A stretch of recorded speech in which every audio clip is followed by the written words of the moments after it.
జై. శ్రీ అచరుషి దువ్వు రమణయ్య స్వాముల వారికి జై. శ్రీ ఉడతా వెంకటదాసార్య స్వాముల వారికి జై. సమస్త గురుమండలికి జై.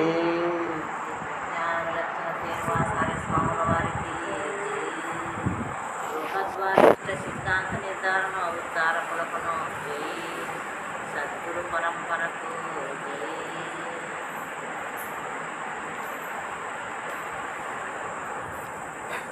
ఈ ఆధ్యాత్మికత అనే దానికి ఇది పెద్ద చిక్కుముడి.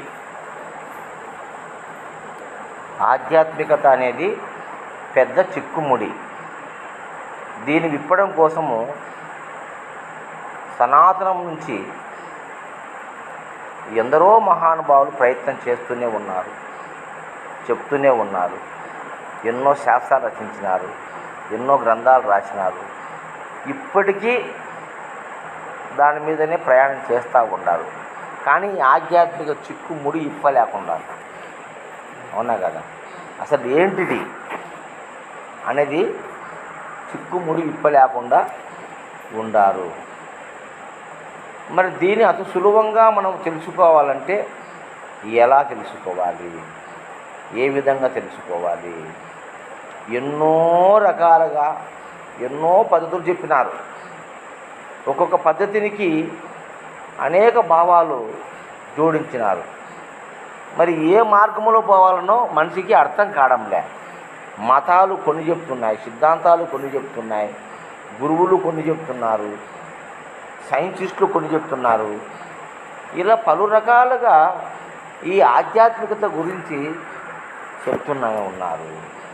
అనాది నుంచి, సనాతన కాలము నుంచి అక్షరము నేర్చుకున్న మొదటి రోజు నుంచి, మనిషి మాట నేర్చిన మొదటి రోజు నుంచి ఈనాటి వరకు దినదిన అభివృద్ధి అవుతూనే ఉంది ఆధ్యాత్మికత అనే ఒక జీవిత ప్రయాణం.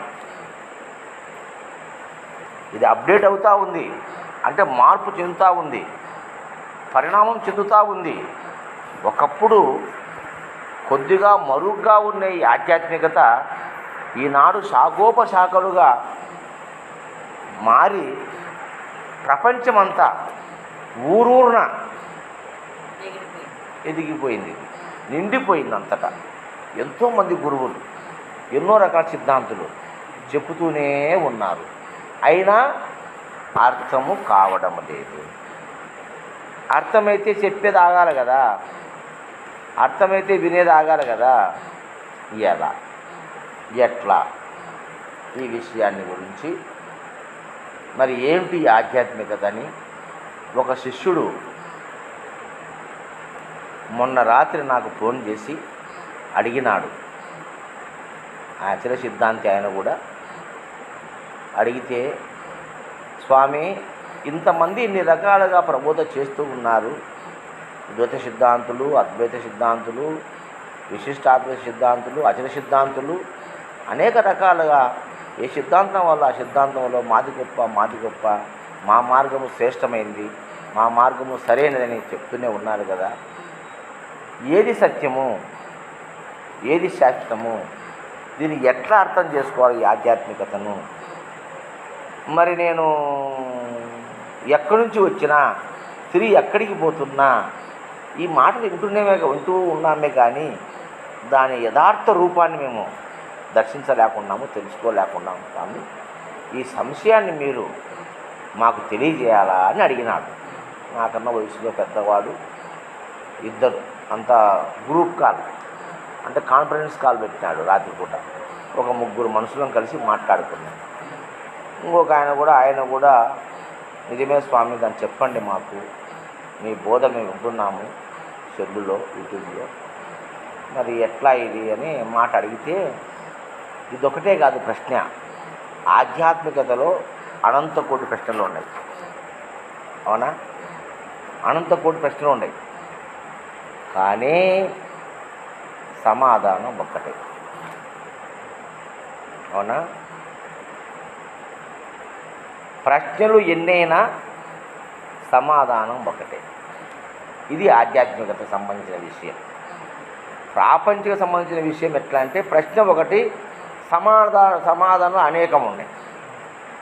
ప్రపంచపరంగా ప్రశ్న ఒకటైతే సమాధానాలు అనేక రకాలుగా ఉన్నాయి. కానీ ఆధ్యాత్మిక పరంగా ఎన్ని రకాల ప్రశ్నలకైనా సమాధానం ఒక్కటే. ప్రశ్నలు వేల కొద్ది ప్రశ్నలు ఉండొచ్చు, సమాధానం ఒక్కటే. మరి దీన్ని మూలాన్ని గ్రహించాలంటే సింపుల్గా 4 మాటలు చెప్తే వినండి నాయన. చెప్పండి స్వామి. మన నిత్య జీవితంలో జరిగేదాన్ని మనం ఆలోచన చేద్దాం. తాపేవాడు తాపుతూ ఉన్నాడు, తాగేవాడు తాగుతూ ఉన్నాడు. నీలో 2 ఉండాలి. లేరా? ఒకడు, తాగేవాడు ఒకడు. లేరా? దప్పిక అనేది నీ నోటికి లేదు, నీ చేతికి లేదు. అవునా పుల్లయ్య? ఆ దప్పికను నిర్వచనం చేయలేవు. అది ఎక్కడి నుంచి కలిగిందో తెలియదు. నోరు అనేది ఆరకపోతుంది, అంతవరకు సహజం. కానీ అది ఎక్కడ పుట్టింది ఆ దప్పిక అంటే తెలియదు. కానీ తాపేవాడు తాపుతూనే ఉన్నాడు, పుట్టింది మొదలు చచ్చేంత వరకు. తాగేవాడు తాగుతూనే ఉన్నాడు, పుట్టింది మొదలు చచ్చేంత వరకు.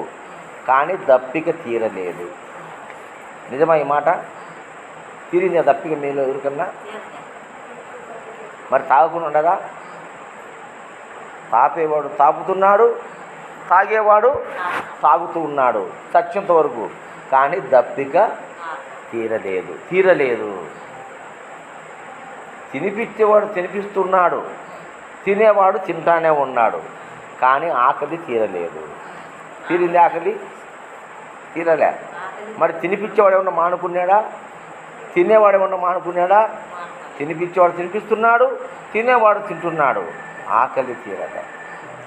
నిద్రపుచ్చేవాడు నిద్రపుచ్చుతానే ఉన్నాడు, నిద్రపోయేవాడు నిద్రపోతానే ఉన్నాడు.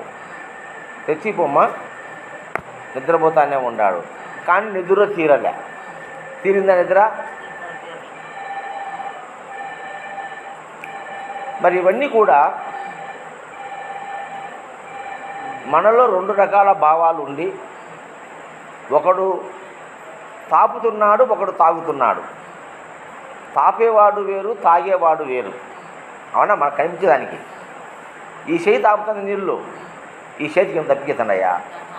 ఈ చేతికి ఏమైనా అవసరమా? ఇది తాపుతా ఉంది. కానీ తాగేవాడు వేరుగా ఉన్నాడు. చేయి తాగలే, తాపేవాడు తాగలే. తాపేవాడు వేరు, తాగేవాడు వేరు.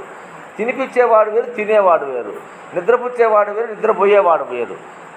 అలాగే చెప్పేవాడు చెప్తూనే ఉన్నాడు, వినేవాడు వింటూనే ఉన్నాడు. సంశయము తీరలే. అవునా? ఎప్పటి నుంచి? సనాతనము నుంచి. కృతయుగములో ఆయన గురువుగారు దక్షిణామూర్తి అనే గురువు సనక సనందాదులకు చెప్పినాడు. ఏమి? వాళ్ళు ఇన్నారు, కానీ సంశయము తీరలే. అవునా? త్రేతాయుగములో ఈయన వశిష్ఠ మహర్షి రామునికి చెప్పినాడు, రాముడు ఆంజనేయునికి చెప్పినాడు, సీతకు చెప్పినాడు. కానీ వాళ్ళ సంశయం తీరలే, వీళ్ళు ఇన్నారు. ద్వాపరయుగంలో కృష్ణుడు చెప్పినాడు అర్జునికి, సంశయం తీరలే. అవునా కదా? కలియుగంలో ఎందరో గురువులు వచ్చి శిష్యులకు చెప్తూనే ఉన్నారు. ఈనాటుకు ఇప్పుడు కూడా నేను మీకు చెప్తూనే ఉన్నా, కానీ మీకు సంశయము తీరలే. చెప్పేవాడు చెప్తున్నాడు, వినేవాడు వింటున్నాడు, సంశయము తీరలే. పూజించేవాడు పూజిస్తున్నాడు, పూజింపబడేవాడు పూజలు అందుకుంటున్నాడు. పూజించేవాడు పూజిస్తున్నాడు, పూజింపబడేవాడు పూజలు అందుకుంటున్నాడు. కానీ సమస్య పరిష్కారం కాలే. అవునా కదా? అయిందే సమస్య పరిష్కారం? అయితే నువ్వు రోజు ఎందుకు పోతావు దేవుడి కాడికి? కాకనే కదా రోజు పోతున్నావు. నువ్వు సమస్య పరిష్కారం పోవు కదా. కాబట్టి బతికినన్నాళ్ళు నువ్వు కాక నీ బిడ్డలు కాక తరతరాలుగా ఆనాటి ఈనాటి వరకు పూజలు చేస్తూనే ఉన్నాం. వాళ్ళేమో దేవుళ్ళు పూజలు అందుకుంటూనే ఉన్నారు. కానీ నీ సమస్య పరిష్కారం కాలే. అవునా కదా పుల్లయ్య? ఇదే కదా జీవితం అంటే. అలాగనే భగవంతుడు ఒకడు ఉన్నాడని తెలిసినట్టుగానే ఉంది కానీ తెలియబడ్డా. భగవంతుడు ఉన్నాడని తెలిసినట్టుగానే ఉంది కానీ తెలియబడలే. తెలిసినట్లుగా ఉంది, తెలిసినట్లు అనిపిస్తూ ఉంది కానీ తెలియబడలే. నిజమా కదా ఈ మాట? మనం యథార్థం మాట్లాడుకుందాం. దాపుడు మాటలు అవసరంలే, దాపరికం అవసరంలే, మోసం అవసరంలే, కప్పిపుచ్చాల్సిన పని లేదు. యథార్థంగా మాట్లాడుకుందాం. అవునా?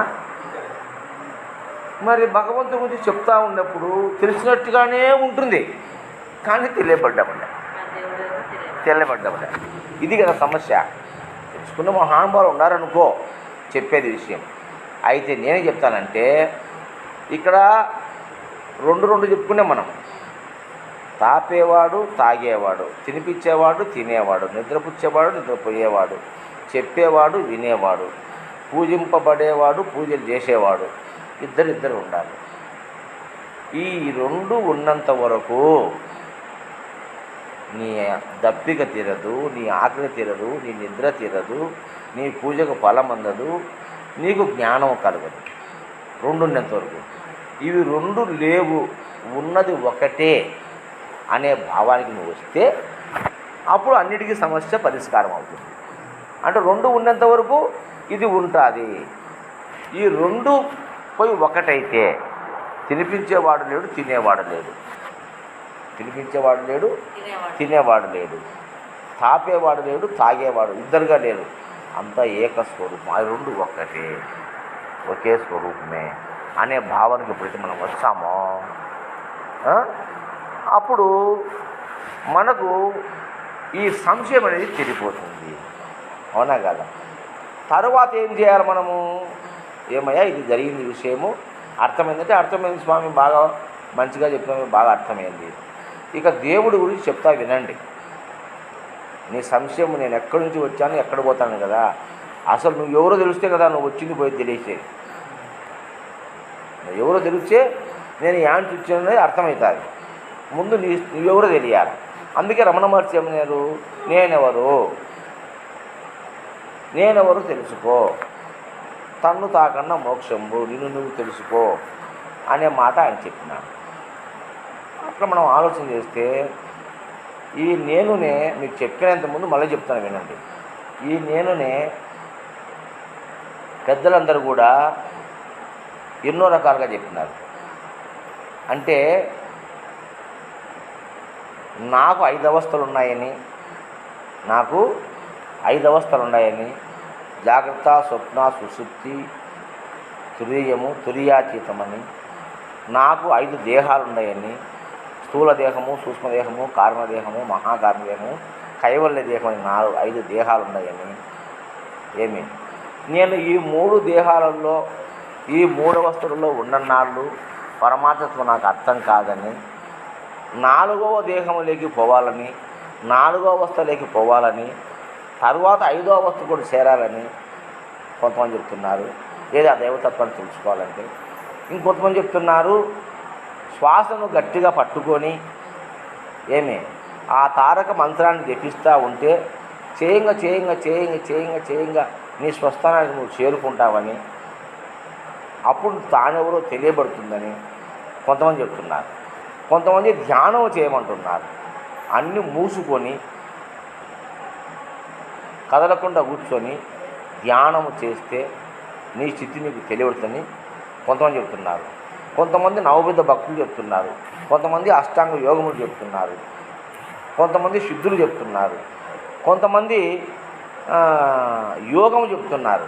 సిద్ధయోగము, కర్మయోగము, మరి క్రియాయోగము, ఇలా అనేక యోగాలు కొంతమంది చెప్తున్నారు. ఈ విధంగా అనేక రకాలుగా భగవంతుని తెలుసుకోవాలని మరి పెద్దలు చెప్తూ ఉన్నారు. మరి ఇవన్నీ చేసుకొని తానెవరో తెలుసుకోవడానికి సాధ్యమవుతుందా? ఇది ప్రయత్నం చేస్తే ఫలము లభిస్తుందా అంటే ఒక్కడు గ్యారెంటీ ఇచ్చేవాళ్ళు లేరు. అది ఎన్నో జన్మల పుణ్యఫలం ఉండాలి, నీ ప్రారంభం ఉండాలి. నువ్వు చేసుకున్న పాపం దండుకుంటే అది నీకు లభ్యం కాదు. భగవంతుడు ఆ పాపం అంతా కడిగేసుకోవాలా. మళ్ళీ జ్ఞానాగ్ని దగ్ధ కర్మానని కృష్ణుడు భగవద్గీతలు చెప్పినాడు. కాబట్టి జ్ఞానమనే అగ్ని చేత నీ కర్మను దగ్ధం చేసుకుంటే కానీ నీకు ఆ మోక్ష పదవి కలగదని ఇలా అనేకమైనటువంటి ఎన్నో ఉపమానాలతో మాటలు పెద్ద పెద్ద పురాణాలు రాసిపెట్టినారు, ఎన్నో గ్రంథాలు రాసిపెట్టినారు. దీని మీద సర్వదం కలియుదం బ్రహ్మ అంటున్నారు, అహం బ్రహ్మస్మి అంటున్నారు, అయమాత్మ బ్రహ్మ అంటున్నారు, తత్వమసి అంటున్నారు, ప్రజ్ఞానం బ్రహ్మ అంటున్నారు, దేహో దేవాలయో ప్రోక్తో జీవో దేవో సనాతన అంటున్నారు, నరుడేరా నారాయణ అంటున్నారు. ఏం పుల్లయ్య? కాబట్టి మమాత్మ సర్వభూతాంతరాత్మ అంటున్నారు, నాలో ఉన్న ఆత్మస్వరూపం సర్వభూతములు ఎందుకు ఉంది అని చెప్తున్నారు. ఇలా అన్ని మాటలు చెప్పడమే కానీ దీన్ని పరిశీలన చేసి ఆ నేనెవరు అన్న సత్యాన్ని తెలుసుకున్నామంటే దగ్గర మార్గాన్ని ఎవరు చూపించడం లేదు. ఇక అప్పుడేనా నిన్నగాక నుంచి గురువు కాడికి వచ్చి మేము 15 ఏళ్ళ ముంచి ఉంటే మాకు తెలియలే, నేను 20 ఏళ్ళ ముంచి ఉంటే నాకు తెలియడంలే, నువ్వు నీకు నిన్నగాక మనం వచ్చినావు అప్పుడే తెలియనట్టు అవుతుందే అని 12 సంవత్సరాలు గురుసేవ చేయాలని. మంచిదే, తప్పని మనం చెప్పము. గురుసేవ ఎందుకంటే గురువు ఈ విశ్వములో పూజింపదగ్గవాడంటే 33 కోట్ల దేవతల కన్నా అధిపతి అయినవాడు గురువు. ఎందుకంటే మన సమస్యలను తీర్చేవాడు, మన కళ్ళ ముందు కనిపించేవాడు, మనతో మాట్లాడేవాడు, మన క్షేమాన్ని కోరేవాడు, మనకు జ్ఞానాన్ని అందించేవాడు. కాబట్టి గురువుని మించిన దైవం ప్రపంచంలో లేదు, అది సత్యము. కాకపోతే విపరీతమైనటువంటి కొన్ని విషయాలను మరి ఈ ఆధ్యాత్మిక రంగంలో ఇరికించి మరి ప్రజలను ఎన్నో కష్టాలు పెడతా ఉన్నారు ఈ మానవులు. 12 సంవత్సరాలు గురుసేవ చేయాలని, తనమన ధనమును అర్పించాలని, చతుర్థ శుశ్రూషలు చేయాలని, మరి అనేక రకాలుగా ఎన్నో పద్ధతులను మార్గాలను ఉపదేశాలు తీసుకోవాలని, ఆ ఉపదేశాన్ని నిరంతరం జపించాలని, తప్పించాలని రకరకాలుగా చేస్తూ చెప్తూ ఉన్నారు. కానీ వీటన్నిటికీ ఈ ఆధ్యాత్మిక చిక్కుముడి ఇప్పాలంటే ఒక సులువైన మార్గం ఒకటి ఉందయ్యా, చెప్తా వినండి అన్న. చెప్పు స్వామి, దానికోసం నేను ఎదుగుతున్నాను అందువల్లంటే, అయ్యా అందరూ ఏమో కానీ 5 నెలలు 10 నెలలు 30 నెలలు ఉన్నాయి అంటున్నారు, అది వాళ్ళ ఇష్టము. కానీ నేను మాత్రము నేనెవరు అనే ప్రశ్నకు 3 నేనులను చూపిస్తాను. నేను ఈ ప్రపంచంలో ఉన్నది 3 నేనులు. ఆ 3 నేనులు 3 రకాలుగా ఈ విశ్వంలో ఉన్నారు. ఎలా ఉన్నారంటే, ఒకటి ప్రపంచమనే నేను, ఈ ప్రపంచమనే నేను. 2 ప్రకృతి అనే నేను. 3 పరమాత్మ అనే నేను. ఈ 3 నేనులు నా దృష్టిలో నాకు కనపడుతున్నది ప్రపంచంలో. ఈ ప్రపంచం నేననే ఎలా ఉందంటే, మానవ నిర్మితమైన ప్రతిదీ ప్రపంచ నేను. అంటే ఈ శరీరం మొదలుకొని ఈ శరీరానికి సంబంధించినటువంటి మతము, కులము, గుణము, ధనము, భార్య, బిడ్డలు, సంసారము, ఇండ్లు, వాకిలి, ధనము, ధాన్యములు, వస్తువులు, వాహనములు, ఈ సమస్త విశ్వం, మనతో నిర్మితమైనటువంటి ప్రతి వస్తువు, అంటే పంచభూతాలు మినహాయిస్తే, అంటే ఆకాశము, వాయువు, అగ్ని, జలము, పృథ్వీ, ఈ పంచభూతాలు మినహాయిస్తే ఇంకా మిగతాది నువ్వు వాడే ప్రతి వస్తువు కానీ, నువ్వు తొడిగే బట్ట కానీ, నువ్వు తినే ఆహారం కానీ సమస్తము నీచే నిర్మితమైంది. అంటే నువ్వు తయారు చేసుకున్నావు. ఇది మొదటి నేను. ఇది నువ్వెవరమ్మంటే, నేను నాగసుబ్బమ్మ స్వామి. ఎవరు? నాగసుబ్బమ్మ. నాగసుబ్బమ్మ ఎవరు మా నువ్వు? ఎవరు పిల్లవట? ఫలానుల కూతుర్ని, నేను బలాని మా తండ్రి పేరు ఎల్లయ్యో పుల్లయ్యో చెప్పి ఆయన కూతుర్ని, మాది ఫలానా వంశము. ఎవరు బావులు అంటే మేము మాదిగోళ్ళము. ఒకవేళ శనరాడు అంటే అనుకో, ఎవరు మంగళవాళ్ళు శనరాడు కాదు కాదు కదా స్వామి, మేము మాదిగోళ్ళము, అర్జునులము మేము. అవునా కాదా? అట్లా నమ్మా సరే. ఇంకా కొంతమంది నేను డాక్టర్ను, నేను ఇంజనీర్ను, నేను టైలర్ను, నేను వ్యవసాయదారుని, నేను వ్యాపారస్తుని. అవునా కదా? నేను గుడ్డలు అమ్ముతా, నేను పూలు అమ్ముతా. నువ్వెవరంటే యా ఫలాని ఊరు మాది. యా ఊరంటే మాది చీపాడు, చాపాడు మండలము, కడప జిల్లా, ఆంధ్రప్రదేశు, మాది ఇండియా, మేము భారతీయులము. అవునా కదా? చూడు ఎన్ని ఉండయో నువ్వెవరు అడిగితే.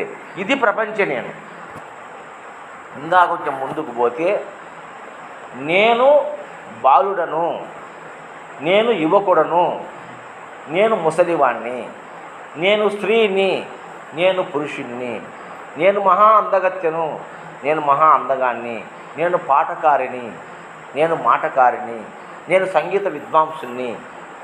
అవునా కాదా? నేను కళాకారుణ్ణి.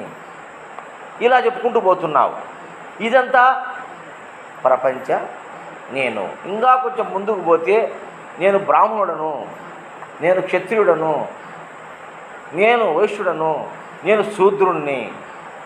ఇంకా కొంచెం ముందుకు పోతే నేను బ్రహ్మచారిని, నేను గృహస్థుని, నేను వానప్రస్థుని, నేను సన్యాసిని, నేను ఆశ్రమవాసిని, నేను గురువును, నా సిద్ధాంతం ఫలాంటిది, నేను ద్వైత సిద్ధాంతిని, నేను అద్వైత సిద్ధాంతిని, నేను విశిష్టాద్వైత సిద్ధాంతిని, నేను అచల సిద్ధాంతిని, అచల గురును. ఇది కూడా ప్రపంచమే, ఇది కూడా ప్రపంచం నేనే. అర్థమవుతుందే? ఇది పరమాత్మ నేను కాదు, ఇది కూడా ప్రపంచ నేనే. నేను గురువు అనేది కూడా ప్రపంచ నేనే. నేను బోధకుడిని, ప్రపంచ నేనే. నేను భక్తుణ్ణి, ప్రపంచ నేనే. ఇంకా ముందుకు పోతే నేను భగవంతుణ్ణి, నేను రాముడిని, నేను కృష్ణుడిని, నేను యేసును, నేను అల్లాను, నేను బ్రహ్మను, నేను విష్ణును, నేను ఈశ్వరుడిని, నేను దక్షిణామూర్తిని. ఇది కూడా ప్రపంచ నేనే. ఇది నోట్ దిస్ పాయింట్. దీనికి జాగ్రత్తగా వినండి మీరు. అంటే ఎంతవరకు ఉంది ప్రపంచ నేను? దేవతల కానుంచి, దక్షిణామూర్తి కానుంచి, దేవతల కానుంచి ఈనాటి నీ వరకు మొదటి నేను ప్రపంచ నేను. ఏం పులయ్య క్యాచ్ చేయండి ఈ మాట. ఇది సామాన్యమైన మాట కాదు, సర్వులు ఒప్పుకునే మాట కాదు. ఇది ఎంతో జ్ఞానము తెలివింటే కానీ ఈ మాటను ఒప్పుకోలేరు. అహమడ్డం వస్తుంది. ఇప్పుడు ఈ మాట అంటే పెద్ద పెద్దలంతా ఏమనాలమ్మ నన్ను? అవునా కదా? ఎందరో మహానుభావులు జటాచుటములు చెంపి రుద్రాక్షమాలు ధరించి ఈబూది నామాన్ని పూసుకొని బావుకోలు లేచుకొని కాసాయి వస్త్రాలు ధరించి మరి సింహాసనం మీద నడుస్తూ ఏనుగుల మీద వస్తూ మరి పట్టు పరుపుల మీద పడుకొని పూల మీద నడుస్తున్నారు కొంతమంది. మరి వాళ్ళు ఏమనాలి? వేలాది లక్షలాది మందులను ఆకర్షిస్తున్నారు వాళ్ళ వాగ్దాటితో, వాళ్ళ ఆధ్యాత్మిక ప్రవచనాలతో. చాగంటి కోటేశ్వరరావు గారు, గరికపాటి నరసింహారావు గారు ఎటువంటి వాళ్ళు? వాళ్ళు నోరు తెరిస్తే భారత భాగవత రామాయణాలు అవలీలుగా చెప్పగలిగినటువంటి మహనీయులు, మహాపండితులు. ఆ పండితుడు కానీ, పామురుడు కానీ, కూటిపేద కానీ, కోటేశ్వరుడు కానీ, ఎవరైనా కానీ ప్రపంచ నేనులో ఉన్న వాళ్ళే. Note this point. నిజమా కదా ఈ మాట? ఇది ప్రపంచ నేను అంటే ఆనాటి అనాది కాలములో నేను దేవుడని రూపనామాలు తీసుకొని వచ్చిన వ్యక్తి కానించి ఈనాటి నీ వరకు, పశుపక్షాది క్రిమి కీటకాల వరకు, 84 జీవరాశుల వరకు, సూర్యచంద్ర నక్షత్రాల వరకు అన్నీ కూడా మొదటి నేనులో ఉన్నటువంటివే. ఈ దృశ్యమాన జగత్తంతా మొదటి నేను. ఏం పుల్లయ్య, అర్థమవుతుందా? ఇక రెండవ నేను దగ్గరికి పోదాం. అంటే దీని పైన ఉంది అది, అంటే వీటికి అతీతంగా ఉంది. ఈ మొదటి నేనుకు మార్పులు ఉన్నాయి. మనిషి మనిషికి తేడా ఉంది, వ్యక్తి వ్యక్తికి తేడా ఉంది. ఇప్పుడు రాముడికి నాకు తేడా ఉంది కదా, లేదు? మరి కృష్ణుడికి నాకు తేడా ఉంది కదా. ఇట్లా మనిషి మనిషికి వ్యక్తి వ్యక్తికి తేడా ఉంది ప్రపంచ నేను. కానీ ప్రకృతి నేనులో తేడా లేదు, అందరిలోనూ సమానంగా ఉన్నది, అందరిలోనూ సమపాలనలో ఉన్నది. ఏంటివి? ఆకలి, నిద్ర, ఆనందం, జననము, మరణము. 5. జననము, మరణము, ఆకలి, నిద్ర, ఆనందం. ఈ 5 వస్తువులు ప్రకృతి అనే రెండవ నేను. ఇది అంతటా సమానంగా ఉన్నది. ఆనాడు రాముడికి ఉన్నది, ఈనాడు నాకు ఉన్నది. ఆనాడు దక్షిణామూర్తికి ఉంది, ఈనాడు నాకు ఉంది. అవునా కదా? వాళ్ళకు ఆకలయ్యింది, వాళ్ళు నిద్రపోయినారు, వాళ్ళు ఆనందపడ్డారు. వారికి జననం ఉంది, వారికి మరణం ఉంది, నాకు ఉంది. 84 లక్షల జీవరాశులకు ఉన్నది. బ్రహ్మచారికైనా ఉన్నాయి, గృహస్థునికైనా ఉన్నాయి, వానప్రస్థునికైనా ఉన్నాయి, సన్యాసికైనా ఉన్నాయి. మార్పు లేకుండా సర్వజీవుల సర్వకాల సర్వ అవస్థల యందు జరిగిపోయిన కాలములో కానీ జరగబోయే కాలములో కానీ రూపనామాదులతో ఈ భూమి మీద పుట్టిన ప్రతి జీవికి ఇవి 5 ఉన్నాయా లేవా పుల్లయ్య? ఇది రెండవ నేను, ఇది ప్రకృతి నేను. ఇది నీచే నిర్మాణం కాలేదు, ఇది నీచే నిర్మాణం కాలేదు. దీన్ని నీవు సృష్టించలేవు. జననం నీ చేతిలో లేదు, మరణం నీ చేతిలో, ప్రకృతి చేతిలో ఉన్నాయి. అది ప్రకృతి చేతిలో ఉన్నాయి. అవునా కదా? ఆకలి నీ చేతిలో లేదు, ప్రకృతి చేతిలో ఉన్నది. నిద్ర నీ చేతిలో లేదు, ప్రకృతి చేతిలో ఉన్నది. ఆనందం నీ చేతిలో లేదు, ప్రకృతి చేతిలో ఉన్నది. అవునా కదా? ఈ 5 ప్రకృతి చేతిలో ఉన్నాయి, మన చేతిలో లేవు. అందుకు ఇది సర్వజీవుల్లో సమంగా ఉంది. ఇది రెండవ నేను. అవునా? ఇక మూడవ నేను ఇది ఎలా ఉందంటే, సర్వకాల సర్వవస్థల యందు పుట్టక, చావక, కనిపించక, వినిపించక, అనిపించక, ఏకమై, నశించక, శాశ్వతమై, సనాతనమై, అనంతమై, ఆది మధ్యాంతరహితమై, విశ్వవ్యాప్తమై ఏదైతే ఉన్నదో ఆ పరమాత్మ అనే నేను మూడవ నేను. చావు పుట్టుకలు లేనిది, రూపము కానిది, గుణము లేనిది. ఏమంటావు? మరి సర్వకాల సర్వస్థల యందు ఏకరీతిగా ఉన్నది.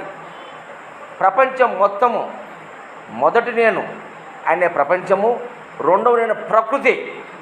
ఇవి 2 నశించిపోయినా తాను శేషించి ఉన్నది, తనకు నాశనము లేనిది. అది పరమాత్మ అనే నేను. అవునా? ఆ పరమాత్మ అనే నేను నుంచే ప్రకృతి అనే నేను వచ్చింది, ప్రకృతి అనే నేను నుంచే ప్రపంచం అనే నేను వచ్చింది. అయితే ఆ పరమాత్మ అనే నేను ప్రకృతిలోనూ ఉన్నది, ప్రపంచంలోనూ ఉన్నది, సర్వజీవుల యందు ఉన్నది, సర్వత్రా నిండి నిర్వీకృతమై ఉన్నది, ములుగుచ్చ సందు లేకుండా ఉన్నది. అందులోనే ఆ పరమాత్మ శక్తి చేతనే, ఆ పరమాత్మ శక్తి చేతనే కారణము కాగా కార్యమయ్యింది, కర్త కాని కర్త అయ్యింది, భోక్త కాని భోక్త అయ్యింది. అవునా? అది ప్రత్యక్షం కాకుండా పరోక్షంగా ఉన్నది. నువ్వు ప్రయత్నిస్తే అపరోక్షం అవుతుంది. అది ప్రత్యక్షం కాకుండా పరోక్షంగా ఉన్నది. నీవు దాన్ని చూడగలిగితే అపరోక్షం అవుతుంది. అది కాబట్టి సమస్తమంతా అందులో లయం అవుతున్నది, అందు నుంచే మళ్ళీ బయటకు వస్తున్నది. అందులో లభిస్తున్నది. దాన్నే పరమాత్మ అన్నారు. అది నీ నిజస్థితి, అది నీ నిజ రూపము. దానినే పరిపూర్ణమన్నారు, పరబయలన్నారు, అచలమన్నారు, పరమాత్మ అన్నారు, పరబ్రహ్మం అన్నారు, దైవం అన్నారు, భగవంతుడు అన్నారు. ఎన్నో శతకోటి నామాలు పెట్టినారు. వారి వారి జ్ఞానాన్ని బట్టి, ప్రాంతాన్ని బట్టి, ప్రదేశాన్ని బట్టి ప్రతి ఒక్కరు కూడా ముస్లిమ్సు అల్లా అన్నారు, క్రిస్టియన్స్ యెహోవా అన్నారు, హిందువులు దేవుడు భగవంతుడా అంటున్నాము. అది అన్నీ నామాలు ఆయనవే. అర్థమైందా? కాబట్టి ప్రపంచం అనే నేను, ప్రకృతి అనే నేను, పరమాత్మ అనే నేను, ఈ మూడు నేనులే ఉన్నాయి నాయనా. నేను పరమాత్మనే నేననే అనుభవం నీకు ఎప్పుడైతే కలుగుతుందో ఇక నీకు అది అనుభవం అంటే మాటతో నీకు అనుభవం అవుతుంది. నేను అర్థం కావాలంటే చెప్తే నీకు అర్థమవుతుంది కదా. అర్థమైతే సరిపాయంగా నేను పరమాత్మనే నేను, ప్రకృతిలో నేనే ఉన్నాను, ప్రపంచంలో నేనే ఉన్నాను. అవునా కాదు? అంటే ఏమైంది ఇప్పుడు? అలకనే అయిపోయిందే. నేను అనేది రాకుండా ఎట్లా చేసుకోవాలి? అది ఏ రకంగా పలకాలా? నేను రావాల్సిందే కదా. నువ్వు ప్రపంచంలో ఉన్నావు. ప్రపంచంలో నీకు ఒక పేరుంది, పెట్టుకోవాలి. పేరు పెట్టుకోకపోతే ఎవరని నువ్వు? నీకు ఒక ఆధార్ కార్డు కావాలి కదా. మరి నీ ఆధార్ కార్డు అప్పుడు చూపిస్తే నెంబర్, నీకు ఆధార్ నెంబర్ ఉంటుంది, కార్డు నీ ఫోటో ఉంటుంది. నిన్ను చూసి నీ ఆధార్ కార్డు గుర్తిస్తాం. ఈ ప్రపంచం నేనే కదా. ప్రపంచ నేలో నువ్వు చెప్పుకోవాలి, నువ్వు గుర్తున్నారు కదా. నీకు నేను అనుకునేటువంటి నేను అనాల్సిందే. నువ్వు ప్రపంచంలో ఉన్నదో నేను అనాల్సిందే అనుకునేట్టుంటావు. అయితే ప్రపంచంలో ఉన్నప్పటికీ, ప్రకృతిలో ఉన్నప్పటికీ పరమాత్మనే నేను నా నిరూపమని నువ్వు భావిస్తే సార్, భావిస్తే అయిపోయి ఇంకా నేను పరమాత్మనే నేను. మరి ఈ దేహము ప్రకృతి, ప్రకృతి నాశనం అయ్యేదే కదా. పోతుంది, పోని. నీకు నాశనం లేదు కదా. తెలుసుకున్నావు కదా ఆ మాట. నేను ప్రకృతి నేను కదా, నాకు నాశనం లేదని తెలుసుకున్నావు కదా. ప్రకృతి ప్రపంచం నేనే, శరీరానికి నాశనం ఉంది. ఇది ప్రపంచం. ప్రపంచం ఏ దృశ్యం తన్నశ్యం, పోవాల్సిందే కదా. అప్పుడు నీకు బాధ ఉండదు. ఏది? నేను పరమాత్మనే నేననేటువంటి భావన ఎప్పుడైతే కలిగిందో ప్రపంచమనే ఈ దేహము ఎప్పుడైనా పోయేది అనే భావన కలుగుతుంది. అయితే ఉన్నన్నాళ్ళు దీన్ని భద్రంగా మనం చూసుకోవాలి. సమయానికి ఆహారం పెట్టాలి. ఒక పూజా మందిరములాగా ఈ దేహాన్ని మనం పోషించుకోవాలి. ఇది కుళ్ళు గబ్బు, ఇది మాయ, ఇది రక్త మాంసాలతో వచ్చింది, ఇది పుట్టనేలే, ఇది లేనిది, ఎన్నాళ్ళు బతికిన కాటికే, ఈ ఉద్య సాగు నో, ఆ తప్పు. నువ్వు ఉన్నన్ని రోజులు నిండు 100 ఏళ్ళు ఆనందంగా హ్యాపీగా జీవించు. అన్నీ తెలుసుకున్న రమణ మహర్షులు చచ్చిపోలేదే. అవునా కదా? మరి వాళ్ళంతా ప్రకృతి నేలలో ఉన్నారు. ఇప్పుడు రమణ మహర్షులు, వీరబ్రహ్మం గారు, మన దగ్గర ఉన్న కాశీనారాయణ స్వాములు, వేమనారులు, వీళ్ళంతా ప్రపంచం నేను వదిలిపెట్టినారు. ప్రపంచం నేను వదిలిపెట్టి ప్రకృతి నేలలో ఉన్నారు. ఆకలి, జననము, మరణము, ఆకలి, నిద్ర, ఆనందము, 5లోనే బతికినారు. ఇదే రమణ మహర్షులు వారు. మరి అది ఆయన ఉండేది ఆ ఊరు? రమణ మహర్షి ఉండేది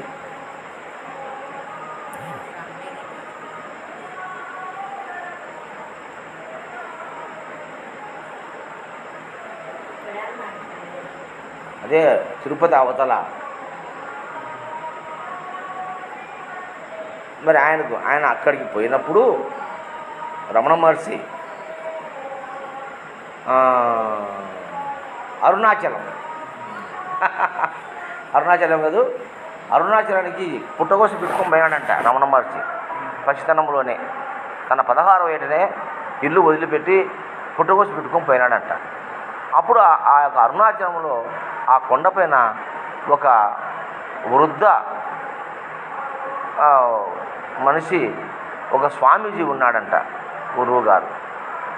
ఈయన చూసి, ఏమైనా వయసు పిల్లోడివి పుట్టగోసి పెట్టుకొని వచ్చినావు, ఎంతో జీవితం ఉంది, నువ్వు గడపచ్చు కదా అంటే, అన్నీ వదిలేసిన స్వామి నేను, నాకేం అక్కర్లేదు, ఈ ప్రపంచాన్ని వదిలేసినాను, నేను ప్రకృతిలో బతకాలని వచ్చినాను అని అంటే అట్లా చేపడుకున్నాడంట రమణ మహర్షి. ఆ చేతిలో డబ్బులు ఉన్నాయంట రమణ చేతిలో. అన్నీ వదిలేసినట్టంట ఆ చేతిలో డబ్బులు ఉంది నేను అన్నాడంట. అంటే ఆ డబ్బులు అట్నే కింద వదిలేసినాడంట. ఆనాటి నుంచి ఆయన మరణించే వరకు ₹1 బిల్లను కూడా తగలలేదు రమణ మహర్షి. డబ్బును ముట్టలే. ఆకలైతే అన్నం తిన్నాడు, నిద్ర వచ్చే పడుకున్నాడు, ఆనందంగా జీవించాడు. మరణం వచ్చి ఆహ్వానించినాడు. అది ప్రకృతి నేనులో ఉన్నాడు. అందుకే ఆకలి నిద్ర ఆనందం అనే దానికి అన్నమాచార్య చెప్పినాడు, నిండార రాజు నిద్రించు నిద్ర ఎన్నొకటే, అండ నుండే బంటు నిద్ర అదియునొకటే, మెండైన బ్రాహ్మణుడు మెట్ట భూమి ఒకటే, చండాలుడుండేటి తరి భూమి ఒకటే, బ్రహ్మమొక్కటే పరబ్రహ్మమొక్కటే, పరబ్రహ్మమొక్కటే పరబ్రహ్మమొక్కటే. అవునా? ఆ ప్రకృతి నేను, ఆ నిద్ర అందరికీ ఒకటేనయ్యా. చండాలుడు ఉండేది ఈ భూమిలోనే, బ్రాహ్మణుడు ఉండేది ఈ భూమిలోనే. చండాలుడు పిలిచేది ఈ గాలే, బ్రాహ్మణుడు పిలిచేది ఈ గాలే, ఈ నీరే. కానీ ఈ ప్రకృతికి తేడా లేదు. ఈ ప్రకృతిపరమైనటువంటి ఆకలి నిద్ర ఆనందము జననం అన్నారు ఏ జీవికి తేడా లేకుండా ఏకరీతిగా ఉన్నాయి, అందరిలోనూ సమంగా ఉన్నాయి. అందుకే మమాత్మ సర్వభూతాంతరాత్మ అని కృష్ణ భగవతుడు చెప్పినాడు. కాబట్టి అలాంటి ప్రకృతి నేలలో జీవించిన మహనీయులు రమణులు, వీరబ్రహ్మం గారు, ఇటువంటి వాళ్ళందరూ సంసారంలో ఉండి కూడా బ్రహ్మం గారు మరి ప్రపంచాన్ని ముట్టుకోలే, అంటే అంటుకోలే. ఎట్లా? నీళ్ళల్లో తామరాకు నీళ్ళల్లో ఉండి కూడా ఎలా అంటలేదో, బురదలో ఉండి కుమ్మరి పురుగు బురద ఎట్ట అంటలేదో, చింతపండు బొబ్బరిని అంటలేదో, పాలలో వెన్న ఎట్ట కలియలేదో, మజ్జిగలో సల్లలో మరి చీకటికి సూర్యునికి ఎలా అంటలేదో, చిత్రబాణానికి అట్లా ఆ విధంగా తత్వవేత్తలు మహనీయులు సర్వ వ్యవహారములు సలుపుతూ ఈ మాయా ప్రపంచంలో, ఇది మాయా ప్రపంచంలో సర్వ వ్యవహారములు సలుపుతూ అంటారు. అదిపా అయితే అన్ని కార్యాలు చేస్తూ కూడా అంటకుండా ఉన్నారు మహానుభావులు.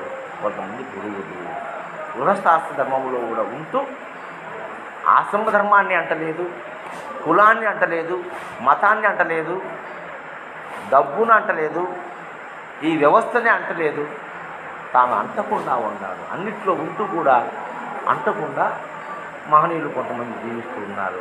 కొంతమంది పరమాత్మతత్వంలో ఉండి కూడా వారు ఏదాన్ని అంటకుండా ఉండారు. అటువంటి వాళ్ళని కనుక్కోవడం కష్టం. ఎందుకంటే ప్రపంచాన్ని అంటే వాడు ప్రపంచానికి దూరంగా ఉన్నాడు. చూసి తెలుసుకుంటాం, ఒకటి ప్రపంచానికి దూరం అంటే ఈ ప్రపంచానికి అంటలేరా అని కనుక్కుంటాం. కానీ ప్రకృతిలో ఉన్నవాడు కూడా ప్రకృతిని అంటకుండా ఉన్నాడు కాబట్టి దూరం ఉండని అర్థం అవుతుంది. కానీ పరమాత్మలో ఉండవని ఎట్లా గుర్తుపడతావు నువ్వు? దానికి ఏ లక్షణాలు లేవే, ఏ గుణాలు లేవే. వాడు అందరిలో ఉంటాడు, ఆ మనిషి అందరిలో నాలాగే ఉంటాడు. కానీ ప్రపంచాన్ని ప్రకృతిని రెంటిని కూడా అంటాడు. వారే సద్గురువులు చెప్పే మాట. మేము గురువులమని కొంతమంది చెప్పుకుంటూ ఉంటారు. కాగుణితము చెప్ప కారాడు గురువు, వేదశాస్త్రములో చదివి చెప్ప తన తత్వం ఏదియో నిజముగా తెలుపువాడు నిజగురుడు రా విశ్వదాభిరామ వినురవేమని వేమనాచార్యులు చెప్పినట్టుగా మరి వేదశాస్త్రాలు మరి అక్షరాలు నేర్పేవాడు గురువు కాదు అని పెద్దలు చెప్తున్నారు. కానీ 199 గురువులు శాస్త్రాలు చెప్పిన వాళ్ళే ఉన్నారు, కానీ పరమాత్మ స్వరూపాన్ని చెప్పేవాళ్ళు లేరు నాయన. ఇది నిజము, ఇది సత్యము. ఇప్పుడు నీ ప్రశ్నకు సమాధానం దొరికిందా? ఎక్కడి నుంచి వచ్చినా ఎక్కడికి పోతుండా అర్థమైందా? ఎక్కడికి వచ్చినావు నువ్వు? పరమాత్మ నుంచి వచ్చినా పరమాత్మ ఎక్కడుంది? పరమాత్మ అంతటా ఉన్నది. అది కనిపించదు, అది కనిపించే స్థానంలో లేదు నాయన. అది కనిపించే స్థానంలో లేదు. నువ్వు చూడ్డానికి రూపం లేదు. చూసేవాడు ఉన్నాడు, కనిపించేవాడు లేడు. అందుకని సంశయం లేదు. నువ్వు ఆ స్థితికి దీన్ని అర్థం చేసుకుంటు గుర్తించు. చూడలేదు, చూసేది కాదు, చూసే వస్తువు కాదు అది. చూసే వస్తువు ఎక్కడుంది? ప్రకృతిలో ఉంది, ప్రపంచంలో ఉంది. పరమాత్మలో చూసే వస్తువు లేదు. అందుకే దాన్ని అచలం అన్నారు, అందుకే దాన్ని పరిపూర్ణం అన్నారు, అందుకే దాన్ని పరమాత్మ అన్నారు, అందుకే దాన్ని పరబ్రహ్మం అన్నారు, అందుకే దాన్ని బయలు అన్నారు. ఇంకా దగ్గరగా చెప్తున్నారు మనకి. కాబట్టి అటువంటి స్వరూపము నా నిజ స్వరూపం అనేది నువ్వు ఎప్పుడైతే గ్రహిస్తావో, గుర్తిస్తావో, అప్పుడు నీ జీవన విధానము సుఖమయమవుతుంది, తేలికపడుతుంది, ఒక నిర్మల స్థితి కలుగుతుంది. అప్పుడు నీ జీవితము సజావుగా సాగుతుంది.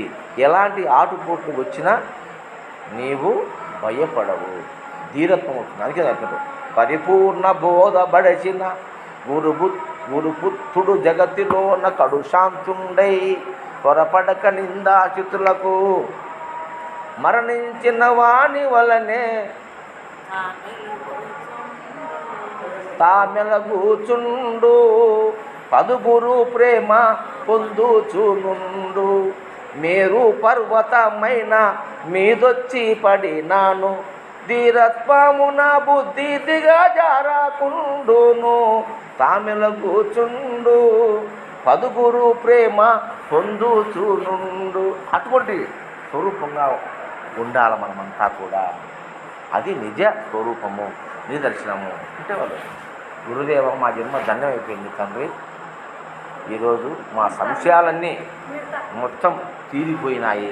ఇక సంశయం లేదు, నీ బతుకు మీద సంశయం లేదు, నీ పుట్టుక మీద సంశయం లేదు, దేవుడి మీద సంశయం లేదు. దేని మీద సంశయం ఉంది? అన్నీ తేటతెల్లం అయిపోయిందిలే, అరగంటలో అయిపోయినాయి కదా. దీనికి ఎక్కువ సమయం లేదా? వేదశాస్త్రాలు చదవాల్సిన అవసరం లేదయ్యా, సాధనలు అవసరం లేదయ్యా. అందుకనే పెద్దలు చెప్తున్నారు, ఏ సాధన నీకెందుకు, వీసానికి పనికిరాదు వినుమాయ్యా, నే సాధన చేయన్నది. ఏ సాధన లేనిపోతే ఎరిగించుకోకు, సాధనలందు మరిగితే రాకు. ఏ సాధన జోలి నేవులని భాష చేసితేవేని పరిపూర్ణ బోధ ఎరిగించుకోకు, సాధనలందు మరిగితే రాకు అని చెప్పినామని ఊరికి కూర్చుంటే పని జరగదు. ఊరు కూర్చుంటే పని జరగదు. నువ్వు పరమాత్మ స్వరూపుడువైనా ప్రపంచ రూపాన్ని దాల్చి వచ్చినావు. నీ కర్తవ్యాన్ని నెరవేర్చుకో. నువ్వు తల్లిగా వచ్చినవా, భార్యగా వచ్చినవా, కుమారుడుగా వచ్చినవా, కుమార్తెగా వచ్చినవా, డాక్టర్గా వచ్చినవా, ఇంజనీర్గా వచ్చినవా, కలెక్టర్గా వచ్చినవా, సీఎంగా వచ్చినవా, పిఎంగా వచ్చినవా, గురువుగా వచ్చినవా, ఏ రూపంలో నువ్వు వచ్చింటే ఆ యొక్క రూపానికి న్యాయం చెయ్యి, సార్థకత సంపాదించు, అందులో ప్రావీణ్యం పొందు. అర్థమైందా? ఆ పని పూర్తి చేసుకొని పో. ఏం పోలయ్యా, అవునా కాదా? అంతా నేనే ఏం లేదు, ఊరుకుతూ నీకు బూడు పెడతారు అంటే రూపములో ఉన్న పరమాత్మ స్వరూపుడు. భగవంతుని చూడాలంటే రూపములోనే చూడాలి. అందుకే నేను ఆ పాటలు రాసిన, శరీరమే నీ రూపమట, చెంచలమే నీ నటన ఎట. ఇప్పుడు ఎంత బాగా అయిపోయిందో. శరీరమే నీ రూపమట, చెంచలమే నీ నటన ఎట, చెంచల నిచ్చల ఆవల ఉన్న అచలమే నీ నిజ రూపమట. శివుడా స్వామి నీ పేరు, కేశవుడా స్వామి నీ పేరు, శివకేశవులు ఒకటని తెలియక పొరబడి తిని ఇన్నాళ్ళు. శివుడా స్వామి నీ పేరు, కేశవుడా స్వామి నీ పేరు. ఏం పొలయా సరిపోయిందా ఈ పాట? దానికి మనం చెప్పుకునే విచారణకు. కాబట్టి భగవంతుని దర్శించాలన్నా రూపంలో దర్శించు. గురు స్వరూపం భగవత్ స్వరూపం. అందుకే గురు బ్రహ్మ, గురు విష్ణు, గురుదేవో మహేశ్వర, గురు సాక్షాత్ పరబ్రహ్మ, తస్మయ శ్రీ గురవే నమః. బ్రహ్మ ఆనందం పరమ సుగదం కేవలం జ్ఞానమూర్తిం ద్వంద్వాతీతం గణసదృశ్యం తత్వమశ్చాదిలక్ష్యం ఏకం నిత్యం విమలమచలం సర్వదీ సాక్షిభూతం భావాతీతం త్రిగుణరహితం సద్గురం తం నమామి. అటువంటిది ఆ గురుస్వరూపము. అంటే ఉప్పొంగిపోయినారు వాళ్ళు, అబ్బా స్వామి మహానుభావ, ఎటువంటి మాటలయ్యా, నువ్వు బ్రహ్మ పరమాత్మ స్వరూపమే, నీవే అయి ఉన్నావు నాయన, ఇక నువ్వు రాకపోగలు ఎక్కడివి, వచ్చినవుడు పరమాత్ముడే. అందుకే కదా పరమాత్మ స్వరూపంతో వచ్చే ప్రజలకందరికీ చెప్పి వాళ్ళను మేలుకొల్పి చెప్తున్నారు, అందరినీ పరమాత్మ స్వరూపులు చేస్తున్నాడు గురువు. మేము జీవులము, మేము పాపులము, అవునా? కొన్ని మతాలు మేము పాపులము, ఘోర పాపులము, మేము కర్మ చేసుకొని పుట్టినాము, పాడు జన్మ. నో, ఇది పాడు జన్మ కాదు నాయన, ఇది పాపపు జన్మ కాదు నాయన, ఇది ఎంతో పవిత్రమైన జన్మ, మానవ జన్మ. దుర్లభం త్రైమేవచ మనుక్షత్వము, ముముక్షత్వము, మహాపురుష సంగ్రహము. అయ్యా, ఈ మంచి జన్మ రావడానికి ఎంతో దుర్లభమయ్యా, ఎంతో పుణ్య చేసుకుంటూ వచ్చింది. అటువంటి గొప్ప జన్మ, దీన్ని ఒక దేవాలయంగా భావించు, పవిత్ర దేవాలయంగా భావించు, నిరంతరము దీన్ని పూజించు ఈ దేవాలయం. అందుకే ఆత్మశుద్ధి లేని ఆచారం అది ఎలా, చిత్తశుద్ధి లేని శివపూజేలా, బాణశుద్ధి లేని పాకమేలా, విశ్వదాభిరమ నిన్నవేమ అని వేమాచార్యులు చెప్తున్నారు. కాబట్టి నువ్వు బాండ శుద్ధి చేసుకో, పొద్దున్నే లై, కాలకృత్యాలు తీసుకో, స్నాన సంధ్యాలు చేసుకో, పొట్టు పెట్టుకో, ఈ బుద్ధి దీకలు పూసుకో, గురువు నామస్మరణ. ఎవరికి తెలిసింది వాడు, ఏ మతం వాడు, ఆ దేవుణ్ణి కొలవండి. అంతేగాని ఇది పాడు జన్మ, ఇది వచ్చింది, ఇది పోయేది, ఎన్నాళ్ళు వచ్చిన కాటికే, మరి ఈనాడే సావు, రోడ్డు తింటాడు, ఖర్చుండవా, నువ్వు విసిపెట్టి పోతాడావా? మంచంలో పన్యా, కాళ్ళు లేకపోయినా నైనా నన్ను ఆసుపత్రి తీసుకొనిరా, బాగా చేయను అని అడుగుతున్నామే, బతకాలనే కదా. మరి ఎందుకు ఈ వైరాగ్యం నీకు?